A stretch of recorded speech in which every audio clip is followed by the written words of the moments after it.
fait, on avait perdu nos caches sexes et on s'en était même pas rendu compte. C'est vrai. C'est-à-dire, on termine, on applaudit comme ça, toute On l'équipe. était là à poil. Et la costumière nous regarde et fait.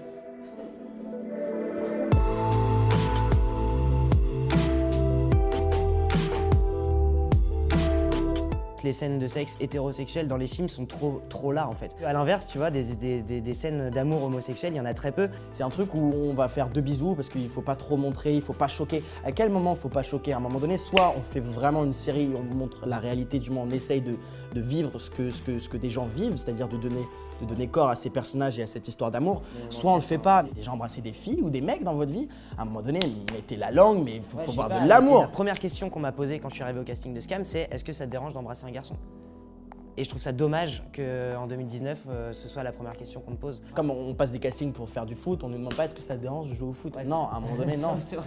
Et malheureusement aujourd'hui, on nous la pose tout le temps. Et pareil, on m'a appelé, on m'a dit alors le personnage de Lucas, il est homosexuel, est-ce que ça te dérangerait? Il y aura peut-être des scènes. Non, pas du tout. Au contraire, il faut montrer ces scènes-là et c'est important de les montrer aujourd'hui, d'autant plus dans la société actuelle où on essaye de mettre les gens dans des cases, où on a de plus en plus la parole de cons qui se permettent de juger pour les autres. Il faut montrer ça et c'est important. J'apprends que des acteurs refusent des rôles parce qu'il faut embrasser un mec.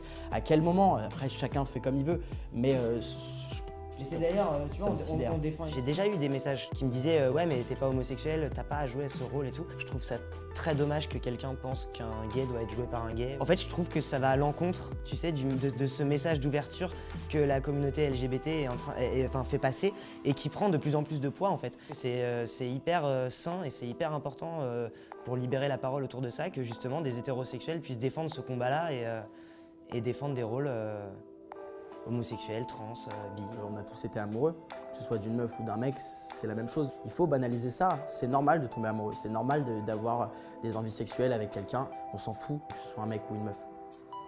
On avait cette scène de nudité qui a été prévue, cette scène clé en fait, hyper importante pour la série. On avait une pression de dingue parce qu'on se la mettait nous-mêmes et qu'on était tellement attachés à cette histoire. C'est une scène qui est belle, c'est 2 êtres humains qui font l'amour. C'était tout le challenge et c'est ce qu'on voulait de base dès qu'on a accepté le projet, c'est que ce soit qu'on voit 2 êtres qui s'aiment et qu'on se dise pas ah ouais c'est 2 hommes qui font l'amour. Le moment où on nous a dit couper, on était encore en train de se choper quoi.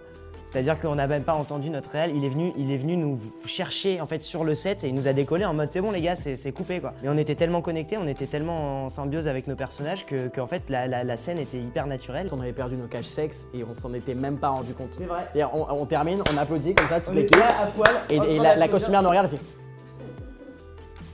Les gens s'identifient vraiment à Scam, c'est un espace de liberté totale où on peut parler de choses de la vie, de l'adolescence sans avoir l'impression d'être jugé. La réalité, elle est que parfois on fait son coming out et ça se passe pas comme on l'aimerait, que ça peut être les parents, ça peut être les amis, ça peut être le travail. C'est important de montrer qu'aujourd'hui la société parfois réagit comme une conne et des personnes se permettent de dire que parce qu'on a une sexualité qui est comme ça, et ben on est différent. Parce qu'il y a vraiment des cons qui se rendent pas compte que ça peut blesser des gens et que ça peut mettre des années à aller mieux. Et on a tendance à négliger ça, et on a tendance à le banaliser, à dire oui, ça passera, mais aujourd'hui, il y a encore des gens qui se suicident.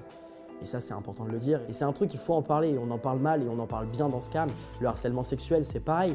Les photos nues, c'est pareil. Que ce soit sur tous les sujets, le racisme, le sexisme, l'homophobie. Il faut le dénoncer quand ça arrive. Et il faut se protéger de ça. Il faut en parler. Ça m'est arrivé dans le mannequinat, ça m'est pas arrivé dans le cinéma. Ça m'est arrivé des photographes qui vont me dire ouais, non mais là, faudrait, ouais, mais baisse un peu pour qu'on voit tes abdos. Et puis, ouais, tu veux pas enlever ton froc par hasard?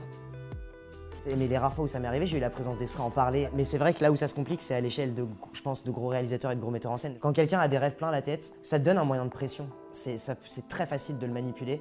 C'est le côté pervers du pouvoir. Et c'est le côté pervers du pouvoir. Et c'est un enfer. De métier. Et c'est très dur de s'en... Ouais. Non, enfin, pardon, mais... Non, mais t'as raison. T'as très bien raconté tes phrases. Et chaque personnage prend le personnage principal.